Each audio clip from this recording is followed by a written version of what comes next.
Bismillahirrahmanirrahim. Assalamualaikum warahmatullahi wabarakatuh. Kami dari kelompok 5 dengan judul Kaidah Serupa Tapi Tak Sama, yang beranggotakan Jihan Hanif, Nurul Aisyah, dan Ulfa Nuraini. Pada kesempatan kali ini kami akan membahas salah satu kaidah usul tafsir, yaitu kaidah serupa tapi tak sama. Pengertian.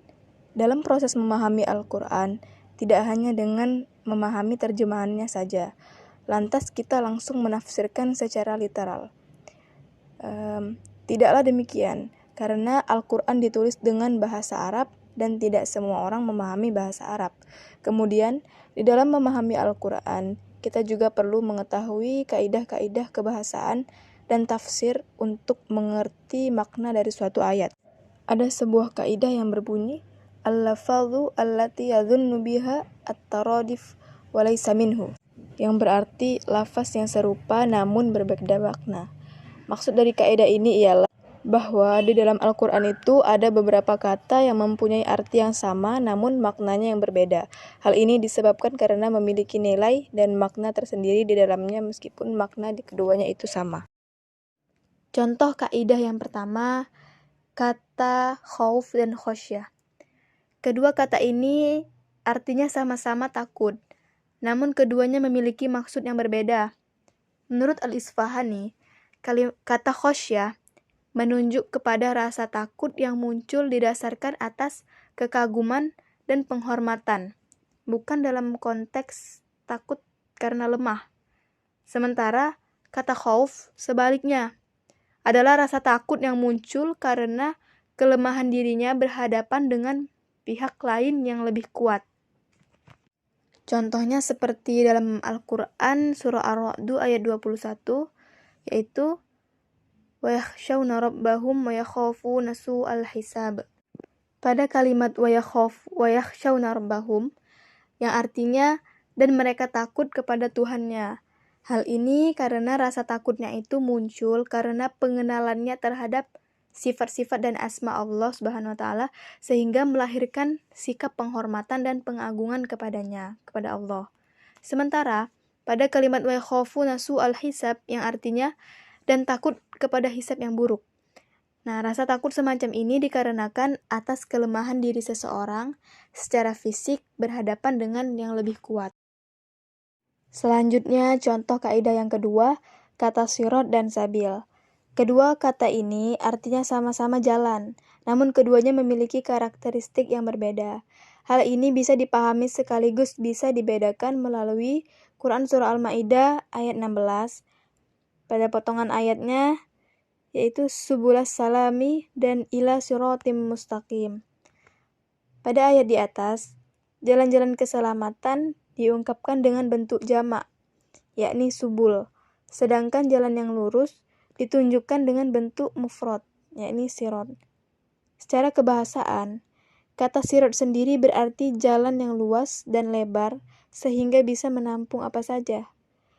Hubungan antara kedua kata tersebut, sirat dan subul ini bisa diilustrasikan dengan jalan tol dan jalan-jalan kecil yang menghubungkan ke jalan tol tersebut. Jalan tol sebagai gambaran as-siratnya, sedangkan jalan-jalan kecil itu adalah subul. Maksudnya adalah jalan tol itu biasanya kan lebar dan panjang. Nah, jalan tol tersebut memiliki beberapa pintu masuk. Anggap saja ada 10 pintu menuju jalan tol. Artinya, siapa saja akan dianggap berada di tol asalkan ia masuk dari pintu yang menuju ke sana. Contohnya dari pintu pertama atau kedua sampai 10. Maka, ayat di atas bisa dipahami bahwa as-sirat al-mustaqim ini muaranya menuju surga. Ia memiliki banyak pintu, bahkan jumlahnya tidak terbilang. Asalkan kesemuanya dilakukan demi mengikuti kebenaran dan keridhaan Allah. Di samping itu, penggunaan kata jamak subul untuk menunjuk arti jalan-jalan keselamatan memberi pemahaman bahwa tidak selayaknya seseorang kehabisan cara untuk memilih aktivitas atau pekerjaan yang diridhoi Allah. Nah, ini yang dimaksudkan 10 pintu masuk tadi, bahwasanya banyak jalan atau cara menuju keridhaan Allah. Jadi dapat disimpulkan, jalan tol tadi adalah sirot, yaitu jalan yang lurus. Sedangkan 10 jalan menuju tol tadi adalah subul, yakni jalan-jalan keselamatan. Karena itu dia dibentukkan dalam jamak, disebutkan dalam bentuk jamak karena banyak jalannya menuju keselamatan. Contoh kaidah ketiga yaitu kata al-ibad dan al-abid. Kata abid dan ibad adalah bentuk jamak dari abdun. Kata abdun sendiri dalam Al-Quran memiliki 3 pengertian, yaitu budak, makhluk Allah, dan ibadah atau pengabdian. Sementara dalam bentuk jamaknya, abid dan ibad, para ulama membedakan keduanya. Kalau abid lebih umum dibanding ibad. Menurut Mutawalli Sya'rafi, term ibad adalah bentuk jamak dari abid atau hamba yang beribadah kepada Allah. Sedangkan kata abid adalah bentuk jamak dari abd atau hamba Allah. Karena itu setiap manusia adalah abid, tapi tidak semuanya ibad. Namun ada juga yang berpendapat bahwa term abid ditujukan kepada hamba-hamba Allah yang buruk atau tidak taat. Sementara ibad ditujukan kepada hamba-hamba Allah yang baik atau taat. Kata ibad di dalam Al-Quran sebanyak 98 kali yang secara umum ditujukan kepada hamba-hamba Allah yang baik. Dan kata abid di dalam Al-Quran hanya sedikit, hanya terulang sebanyak 5 kali.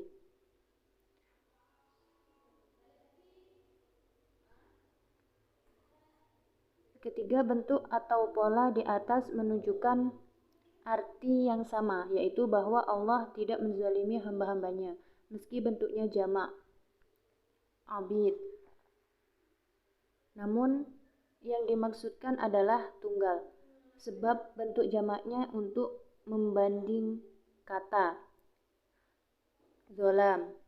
Karena itu ketiganya bisa dimaknai Allah tidak pernah menzalimi satu persatu dari hamba-hambanya. Contoh kaidah keempat yaitu kata qiraah, tilawah, dan tartil. Secara umum, ketiga term ini diterjemahkan dengan membaca. Namun ketiga term ini memiliki karakteristik masing-masing. Meski dalam batas-batas tertentu ketiganya bisa saling berkelindan. Menurut Al-Isfahani, kata qiraah berasal dari fi'il madhi, qara'a yaqra'u, yang berarti jama'ah atau mengumpulkan. Dengan demikian, kata qiraah berarti terkumpulnya beberapa kata yang satu dengan lainnya, terangkai dalam pengucapan, yang secara umum diartikan dengan membaca. Makanya pengucapan satu kata tidak bisa disebut dengan qiraah. Asy-Sya'rawi juga membedakan pengertian qiraah dalam dua bentuk, yaitu membaca tulisan yang tertera dalam teks dan proses menjelaskan dari hasil bacaannya terhadap teks. Sedangkan tilawah berasal dari tala yatlu. Terkadang diartikan dengan mengikuti atau mengiringi.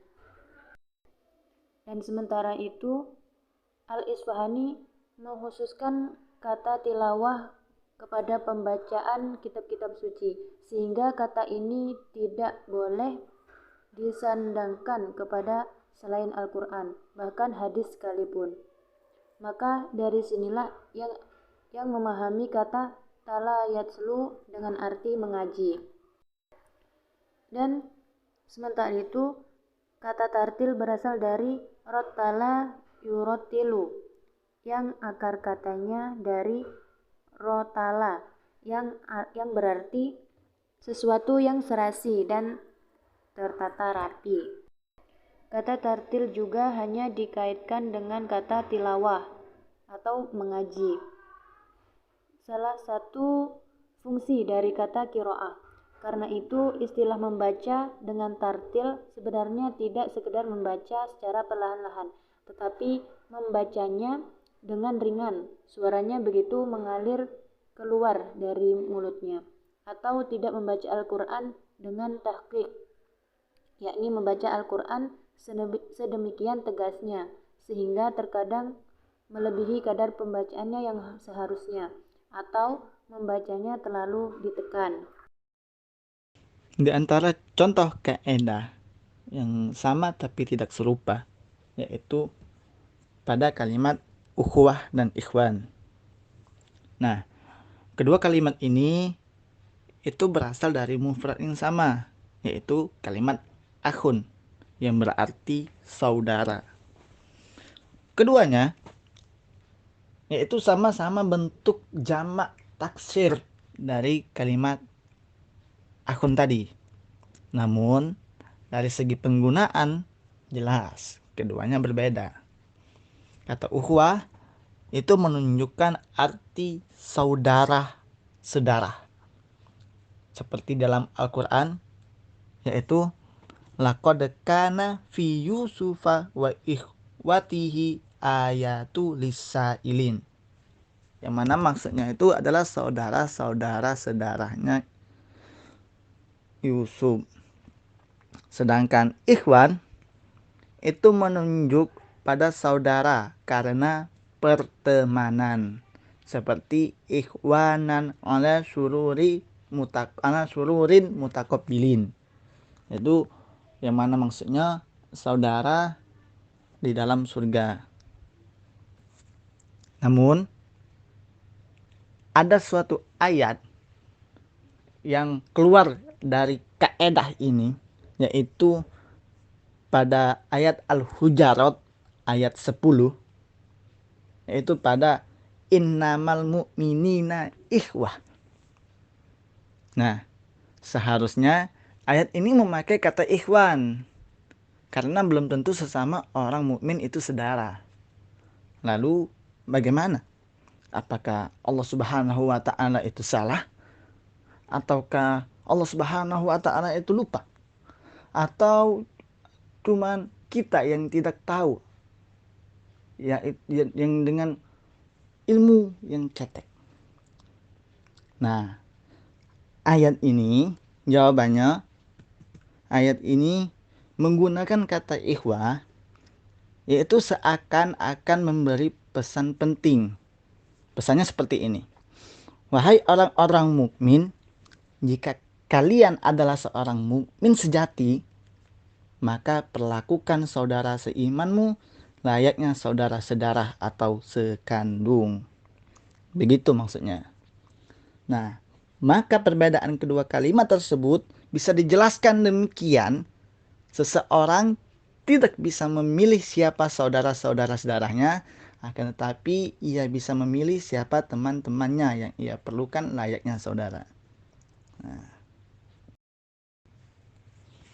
kaidah keenam yaitu pada kalimat al-adl dan al-qis. Nah, kedua kalimat tersebut itu mengartikan kalimat adil. Namun yang jelas di dalam kaidah ini, maka keduanya pasti ada karakteristiknya masing-masing. Kalimat al-qis itu mengarah kepada hal-hal yang bersifat yang terkait dengan harta, pengurusan anak yatim, takaran, dan timbangan. Sementara kalimat adl ialah istilah yang menunjukkan arti keadilan yang bersifat umum, seperti terkait dengan hukum. Nah, namun ada juga kalimat al-qis di dalam Al-Quran yang dikaitkan dengan kaidah adl, yaitu pada dikaitkan ke permasalahan hukum. Nah, maka keduanya dalam konteks makna hampir tidak ada perbedaan. Hanya saja al-qis bisa dikatakan lebih tegas dibanding adl. Seperti dalam surah An-Nisa ayat 58, yaitu pada antahkumu bil adl. Itu hukumilah sesuatu hukum itu dengan secara adil. Nah, adil di sini itu terkait dengan unsur-unsur di luar dirinya, yaitu seperti seorang hakim yang memutuskan suatu keputusan hakim, memutuskan keputusan hukuman. Itu terkait dengan banyak hal, antara lain yaitu dari bukti-bukti dan saksi-saksi. Artinya, kedua bukti-buktinya tidak cukup kuat atau saksinya berbohong, maka keputusan seorang hakim bisa saja keliru. Meski begitu, seorang hakim tetap dianggap adil karena ia telah memutuskan perkara sesuai dengan bukti-bukti dan keterangan saksi-saksi yang ada. Berbeda dengan kalimat al-qis. Nah, al-qis itu seperti dalam surah Al-An'am ayat 162, yaitu dalam permasalahan menimbang dan menakar. Sebab sikap adilnya tidak terkait dengan unsur-unsur di luar dirinya, seperti unsur al-adl tadi. Nah, seperti contoh unsur al-adl tadi, yaitu ada saksi-saksinya. Nah, mungkin hanya itu saja yang bisa kami sampaikan. Apabila kami ada permasalahan, apabila kami ada masalah, kami minta maaf dan kami mohon ampun kepada Allah Subhanahu wa taala. Wabillahi taufik wal hidayah.